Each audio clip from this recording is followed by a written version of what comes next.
Militer Ukraina dan Rusia memperbarui informasi terbaru dari garis depan konflik 20 Agustus 2023. Selama 7 hari forum tersebut, lebih dari 1 juta orang mengunjungi acaranya, termasuk delegasi dari Departemen Pertahanan dari 83 negara asing. Sekitar 1,5 ribu perusahaan dan organisasi dalam dan luar negeri mempresentasikan lebih dari 28 ribu sampel produk militer dan penggunaan ganda. 11 kontrak pemerintah senilai lebih dari 400 miliar rubel ditandatangani dan 9 diberikan di forum. Sebagai hasil dari penerapannya, Angkatan Bersenjata Federasi Rusia akan menerima lebih dari 2,5 ribu senjata jenis baru, perlengkapan militer, dan khusus serta lebih dari 1,8 juta unit senjata pemusnah. Dari kubu Ukraina melaporkan di bagian selatan tentara SSO menghancurkan 4 unit perlengkapan Rusia. Selama pengintaian udara, peralatan Rusia ditemukan, termasuk sistem pertahanan udara Strela 10, traktor dengan howitzer dan truk KAMAZ. Sebagai hasil dari kerja keras operator UAV penyerang, semua target dihancurkan. Hingga kini belum ada tanda konflik Rusia dan Ukraina akan berakhir. Perkembangan lain dari garis depan konflik Rusia dan Ukraina di tayangan berikut ini. 333.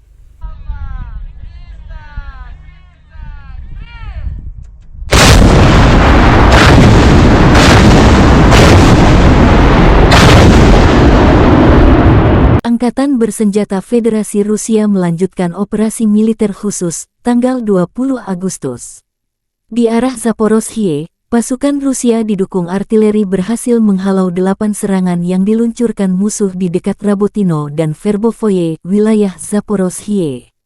Kerugian musuh berjumlah hingga 135 tentara Ukraina, 2 tank, 2 kendaraan tempur infanteri, 2 pengangkut personel lapis baja striker, 3 kendaraan bermotor, 1 sistem artileri self-propelled trap buatan Polandia, 1 sistem artileri M777 buatan AS, 1 howitzer FH79 buatan Inggris dan M119 buatan AS, dan 1 radar kontra baterai TPQ-50 buatan AS, kata Igor Konasenkov, juru bicara Kementerian Pertahanan Federasi Rusia.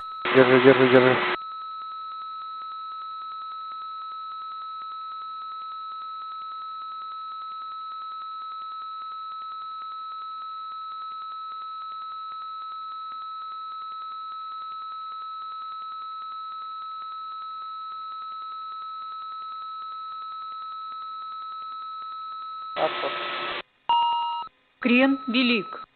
Крен велик. Di arah Donetsk, kelompok pasukan Yuk Rusia dengan serangan darat dan penerbangan memukul mundur 6 serangan musuh di dekat Andreyevka, Veseloye, Krasnogorovka, Pervomaiskoye, Veseloye, Mayos, dan Staromihailovka, Republik Rakyat Donetsk dalam 24 jam terakhir. Musuh menderita kerugian lebih dari 280 tentara Ukraina tewas dan terluka, 6 kendaraan tempur lapis baja, 2 kendaraan tempur lapis baja, 2 kendaraan bermotor, 1 sistem artileri M777 buatan AS, dan howitzer D20 dan D30, kata Igor Konasenkov, juru bicara Kementerian Pertahanan Federasi Rusia. Selain itu, depot amunisi lapangan Angkatan Bersenjata Ukraina dimusnahkan di dekat Konstantinovka dan Ivano-Daryevka, Republik Rakyat Donetsk.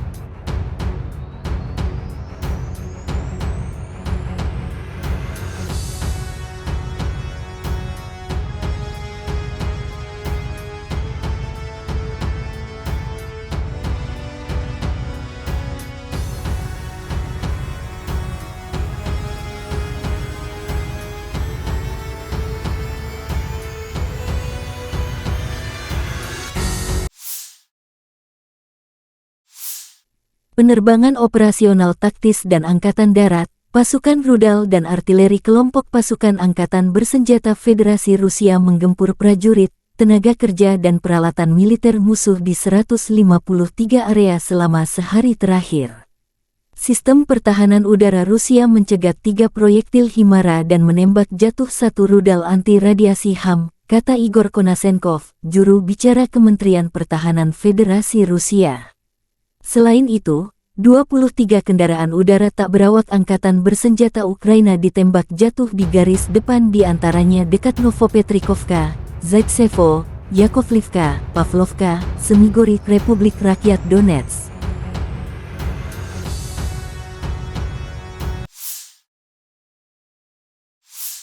Tiga bulan setelah keputusan Presiden AS Joe Biden mengizinkan sekutu NATO melatih pilot Ukraina dengan jet tempur F-16, Presiden Volodymyr Zelensky mengumumkan tanggal 20 Agustus bahwa Ukraina akan menerima 42 pesawat F-16 dari sekutu baratnya. Gelombang pertama akan tiba pada akhir tahun 2023. Kami sedang bekerja, membuat Ukraina lebih kuat dan pelindung langit Ukraina lebih aman, kata Zelensky. Zelensky selama akhir pekan melakukan tur ke 3 negara Eropa, Swedia, Belanda, dan Denmark untuk membahas janji pengiriman jet ke Ukraina dengan pejabat tinggi mereka. Perdana Menteri Belanda Mark Rutte memberitahu Zelensky, pengiriman jet tempur F-16 akan tergantung seberapa cepat kru dan infrastruktur Ukraina siap untuk jet tempur buatan AS itu. Ukraina sejak lama menginginkan pesawat tempur canggih untuk memberikan keunggulan dalam pertempuran. Ukraina sendiri masih menggunakan MiG era Uni Soviet untuk menghadapi Sukhoi canggih Rusia. Angkatan bersenjata Ukraina melakukan operasi ofensif ke arah Melitopol dan Berdyansk, mempertahankan wilayah yang direbut dan melakukan tindakan balasan baterai. Menurut Staf Umum Angkatan Bersenjata Ukraina, penerbangan Angkatan Udara Ukraina melakukan 9 serangan di area tempat personel musuh terkonsentrasi. Unit pasukan rudal dan artileri Ukraina menghantam 1 titik kontrol dan 3 artileri di posisi tembak musuh. Serangan balasan Ukraina terus berlanjut.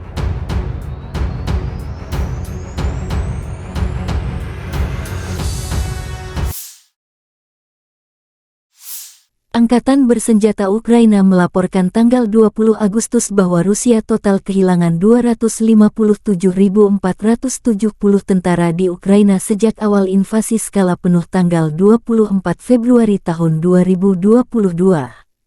Jumlah ini termasuk 460 korban yang diderita pasukan Rusia dalam 24 jam terakhir.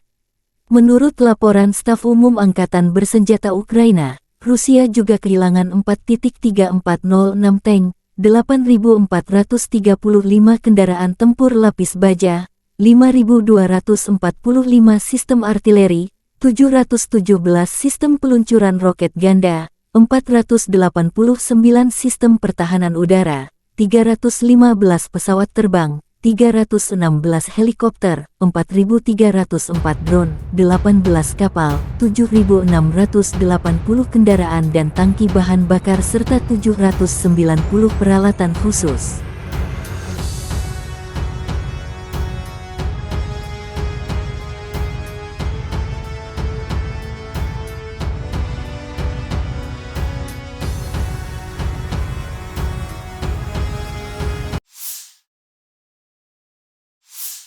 Letnan Jenderal Igor Konasenkov, juru bicara Kementerian Pertahanan Federasi Rusia tanggal 20 Agustus mengatakan, secara total Angkatan Bersenjata Ukraina telah kehilangan 461 pesawat dan 246 helikopter, 5.877 kendaraan udara tak berawak, 431 sistem rudal pertahanan udara, 11.409 tank dan kendaraan tempur lapis baja lainnya.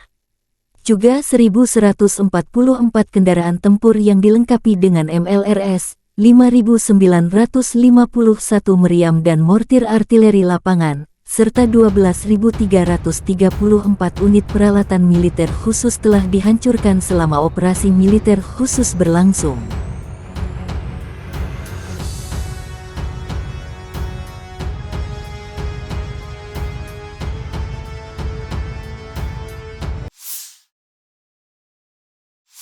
Дорогі українці, українки, сьогодні весь день працюємо в Швеції, зараз завершуємо день в Стокгольмі. Зброя для наших воїнів – це головне. Є результати, і це дуже потрібні результати. Броньована техніка CV-90, класні машини, саме те, що потрібно на фронті, не лише постачання від партнерів, хоча його прискорюємо, але й виробництво в Україні. Наше виробництво, нове виробництво. Є домовленості зі Швецією про виготовлення CV-90 в нашій державі. Все потужне, що служить нам зараз, ми маємо локалізувати та виробляти. Так і зробимо. Друге, це арчери для наших артилерістів. Вже триває навчання наших хлопців у Швеції. Потужна система, потрібна система. Працюємо, щоб їх було більше в Україні. Третє – сучасна авіація. Дуже стараємось збільшити можливості військової авіації. Це одне із найскладніших завдань, але я впевнений, ми його виконаємо. Зараз маємо проривний результат щодо Гріпенів, класних, сучасних шведських бойових літаків. Наші воїни починають вже тестувати їх. І ми крок за кроком, перемовини за перемовинами, ми наближаємось до того, щоб Гріпени з'явились у нашому небі.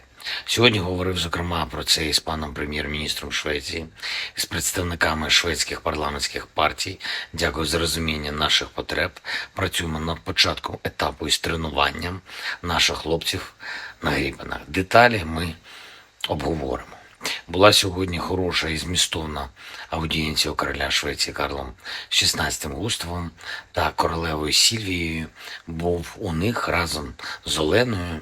Вдячний за підтримку України і наших людей. Вдячний за розуміння того, через що доводиться проходити українцям зараз.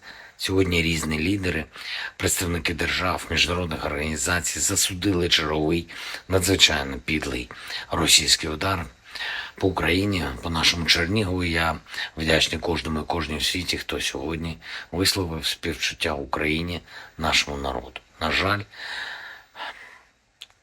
7 людей загинули в Чернігові від ракети. Серед них дівчинка звали Софія, 6 років. Було мої співчуття рідним. Поранених, травмованих 144, серед них 15 дітей. Ракета вдарила по центру міста. І це в свято Преображення Господнього, православне свято. Рятувальну операцію загалом проводило 140 людей, медики, екстренка, військові, місцева влада, всі допомагали. Дякую кожній, хто рятував життя дітям, дорослим, усім. Особливо відзначу фельдшерів екстренки Людмилу Копиш та В'ячеслава Прогоренка, працівників ДСНС Сергія Костенка, Владислава Соколенка, Юрія Овруцького, Валерія Моргацького, Олексія Марченка, Віктора Довженка, а також поліцейських Андрій Вовк, Андрій Зеляк. Вдячний вам усім. Я впевнений, наші воїни дадуть відповідь Росії на цей теракт. Відчутну відповідь. Слава усім, хто захищає нашу державу і наших людей. Слава Україні!